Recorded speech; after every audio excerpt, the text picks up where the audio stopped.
Bonjour, une petite vidéo pour vous aider à propos des activités page 307 en première SP.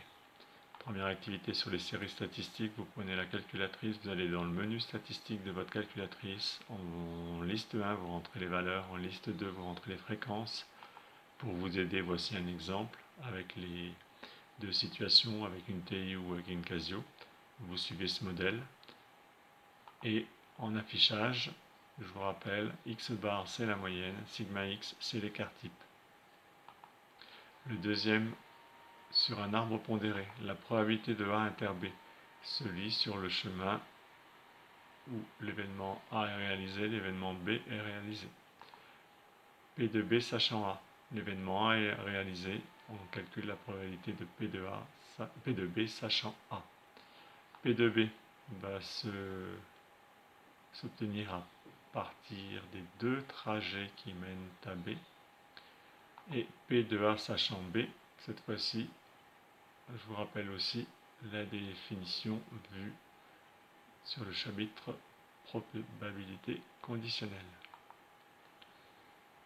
L'exercice 3, très classique, pas d'aide particulière. Le 4 avec un arbre pondéré, premier niveau, l'événement F pour obtenir la face, l'événement P pour obtenir pile. Vous mettez sur chaque branche les différentes probabilités, puis vous pouvez répondre aux questions. Pour l'activité 5, même principe, vous faites un arbre avec premier niveau, soit on tire un stylo rouge, soit on tire un stylo bleu. Deuxième niveau, deuxième tirage, rouge ou bleu. Vous mettez les différentes probabilités sur chacune des branches et vous pouvez répondre à la question. Le 6, tableau croisé d'effectifs. Bon, ben là c'est classique, c'est comme les exercices qu'on avait pu faire en tout début de chapitre sur les probabilités conditionnelles. Le nombre total de lycéens étant 1000 lycéens.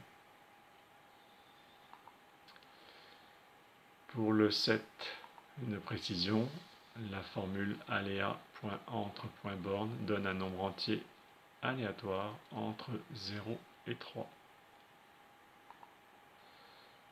Événement indépendant, je vous rappelle la formule, deux événements sont indépendants si la probabilité de A inter B est égale à la probabilité de A fois la probabilité de B. Et la dernière formule à connaître aussi, c'est la probabilité de l'union P de C union D égale P de C plus P de D moins probabilité de C inter D.